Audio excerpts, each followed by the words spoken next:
हम देखेंगे class 9th का चैप्टर जिसका नाम है इम्प्रूवमेंट इन फूड रिसोर्सेस और देखेंगे हमारे एग्ज़ाम के पॉइंट ऑफ व्यू से क्या क्या ज़रूरी है।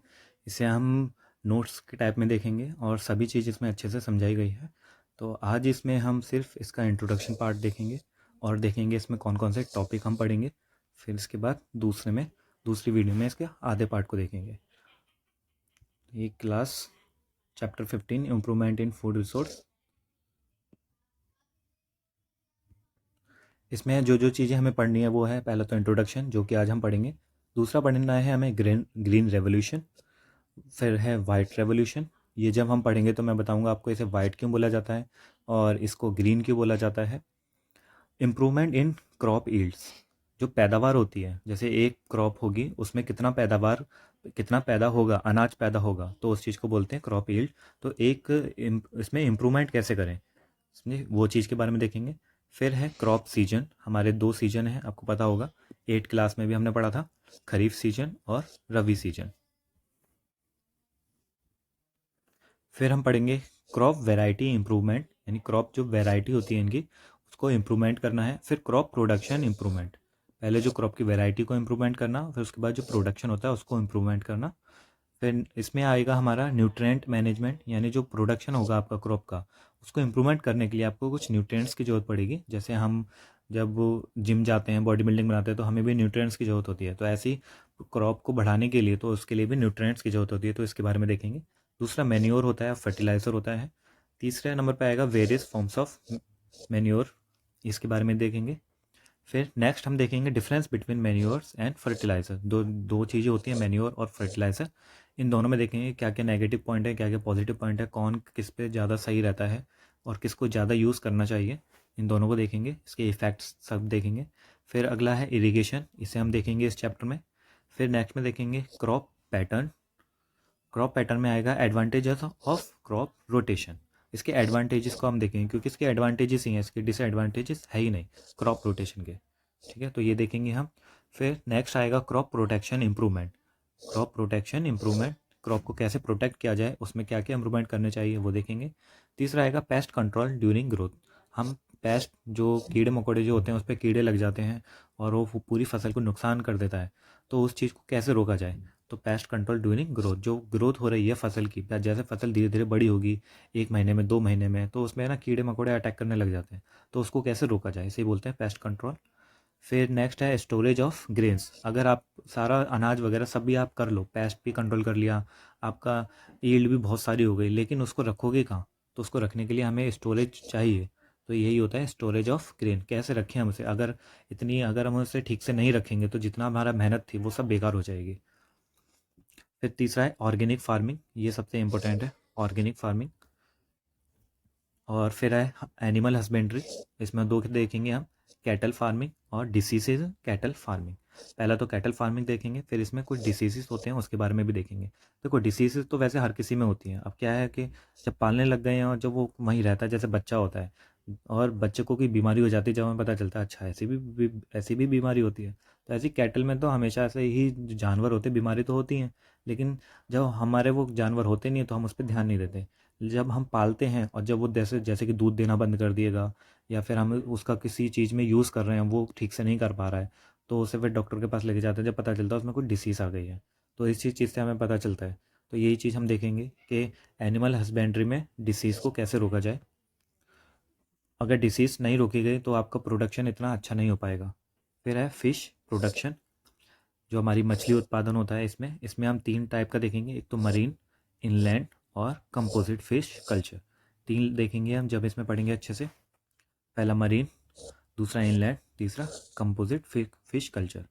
फिर फोर्थ नेक्स्ट देखेंगे बी कीपिंग, जो हमारी मधुमक्खी होती हैं उनको देखेंगे हम।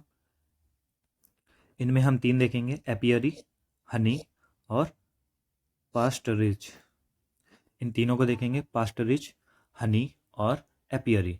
इन तीनों के बारे में हमें देखना है और जब भी ये तीनों आपके पास आ जाए आप समझ लेना ये बी कीपिंग से संबंधित है। तो ये हम इसमें सारा चीज़ देखेंगे। चैप्टर का ओवरव्यू दे दिया है आपको कि इस चैप्टर में हमने क्या क्या टॉपिक पढ़ने हैं। अब हम शुरू करते हैं इसके इंट्रोडक्शन वाले पार्ट से। Introduction. All living organism need food for health growth and development. जितने भी लिविंग ऑर्गेनिज्म होते हैं, जितने भी जिनमें भी जीवन होता है, सभी को क्या चाहिए होता है? फूड चाहिए होता है। अब वो फूड किस लिए चाहिए होता है उनको? हेल्थी बनने रहने के लिए, ग्रोथ करने के लिए, जब शरीर बड़ा होगा, कुछ भी बड़ा होगा, उसको बड़ा करने के लिए, और फिर डेवलपमेंट के लिए। अगर आप विकसित होगे तो हमें विकसित होने के लिए भी फूड की ज़रूरत होती है। जैसे एक बच्चा बड़ा होता है धीरे धीरे, तो फूड की वजह से ही होता होगा।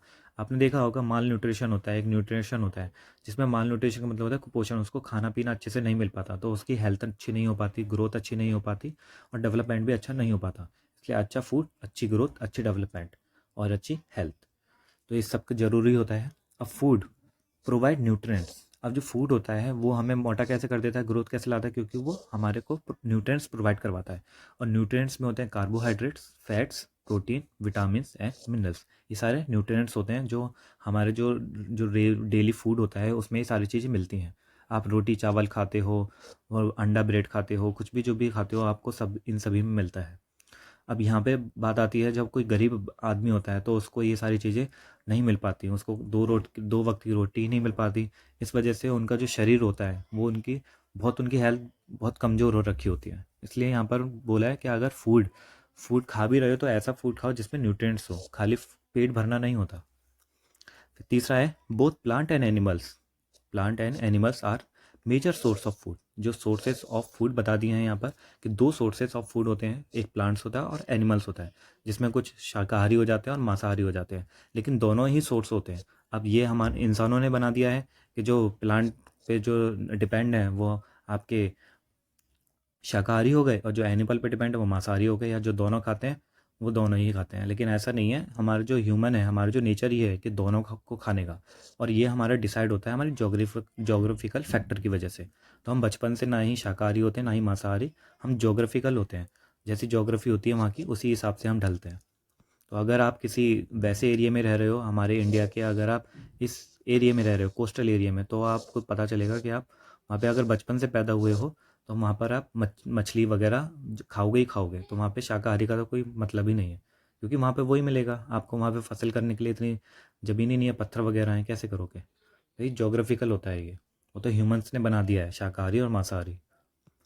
नेक्स्ट है India has a high population of more than 1 billion and still growing.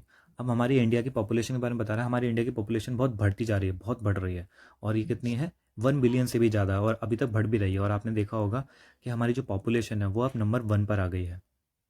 तो इतनी पॉपुलेशन को, इतनी बड़ी पॉपुलेशन को, ग्रोइंग पॉपुलेशन को, we need more than $250 billion tons of grain per year. तो इतनी पॉपुलेशन को फीड करने के लिए, इन्हें खिलाने के लिए क्या चाहिए होगा हमें? 1/4 billion ton of grain per year. हर साल में इतना हमें अनाज चाहिए ही चाहिए, इससे भी ज़्यादा चाहिए। अगर इससे ज़्यादा हमें नहीं मिला तो यही हो जाएगी भूख की कमी। अब this can be done by farming. और ये कैसे हो सकता है? फीड करेंगे तो लोगों को, और इतना जो अनाज चाहिए वो कैसे होगा? फार्मिंग की वजह से होगा, किसानी की वजह से होगा। हम खेती करेंगे तभी होगा। और farming on more land, but India is already intensively cultivated. अब इस ये होगा कि हम जितना भी एरिया है हमारे पास, सब एरिया पर हम एग्रीकल्चर कर दें, फार्मिंग कर दें। लेकिन ऐसा हो सकता है क्या? हमारे इंडिया में तो पहले से ही बहुत कल्टिवेटेड ये लैंड है हमारे पास, तो इंटेंसिवली कल्टिवेटेड है पहले से ही, बहुत जितने भी थे उन सब पे खेती हो रही है। तो अब और ज़मीन कहाँ से लेकर के आएँ? और आपको पता है जो लैंड रिसोर्स होता है वो क्या होता है? वो लिमिटेड होता है, आप उसे बढ़ा नहीं सकते। ठीक है, तो अगर कितना भी बढ़ा लोगे आप, समझ लो पाकिस्तान को भी हमने अपने कंट्रोल में ले लिया, चाइना को भी अपने कंट्रोल में ले लिया, इतना इतना बड़ा हो गया, लेकिन तब भी इतने बड़े होने के बावजूद भी एक ऐसी सिचुएशन आएगी जब इंडिया की पॉपुलेशन बहुत बढ़ जाएगी और ये भी छोटा पड़ जाएगा। तो इसका कोई सॉल्यूशन नहीं है। लैंड को आप कितना भी बढ़ा लो, पॉपुलेशन जब तक बढ़ती रहेगी इसका कोई सॉल्यूशन नहीं आएगा। तो आपको सॉल्यूशन कुछ और ढूंढना पड़ेगा, और ये ढूंढने के लिए ही यहाँ पर आते हैं बहुत सारी चीज़ें जो हम इसमें अभी चैप्टर में देखेंगे। Hence, it is necessary to increase the efficiency of production of for both crop and livestock। तो इसलिए जो मैंने बताया अभी, इसका जो सॉल्यूशन होगा वो क्या होगा? इंक्रीज करना इफ़िशियंसी ऑफ प्रोडक्शन, यानी जो अपना प्रोडक्शन है, कितना फूड, कितना अनाज ईल्ड पैदावार हो रही है, उस चीज़ की इफ़िशियंसी को बढ़ा देना। यानी जैसे कि अगर एक खेत पर, 1 हेक्टेयर में अगर आप 1 टन अनाज उगा पा रहे हो, तो कुछ ऐसा करो कि उसी खेत पर 100 टन आप अनाज उगा लो। तो ये हो जाएगा आपका एफिशिएंसी ऑफ प्रोडक्शन। और इसी में दोनों में ही लेकर के आना है हमें, क्रॉप में भी और लाइव स्टॉक में भी। यानी क्रॉप में ही जैसे 1 टन एक जगह पर उगा लिया, और लाइव स्टॉक में भी जो आप पालते हो जानवर वगैरह, उस सब से भी कैसा यूज़ करके इनकी भी उत्पादकता बढ़ाई जाए, एफिशिएंसी बढ़ाई जाए। तो यही चीज़ है इसमें, यही सॉल्यूशन है। लैंड बढ़ाना कोई सॉल्यूशन नहीं है, बढ़ाना है हमारी क्रॉप और लाइव स्टॉक को, की एफिशिएंसी को बढ़ाना। तो आज के लिए इतना ही। हम अगले पार्ट में देखेंगे ग्रीन रेवोल्यूशन और इसके बारे में देखेंगे। तो तब तक के लिए बाय बाय।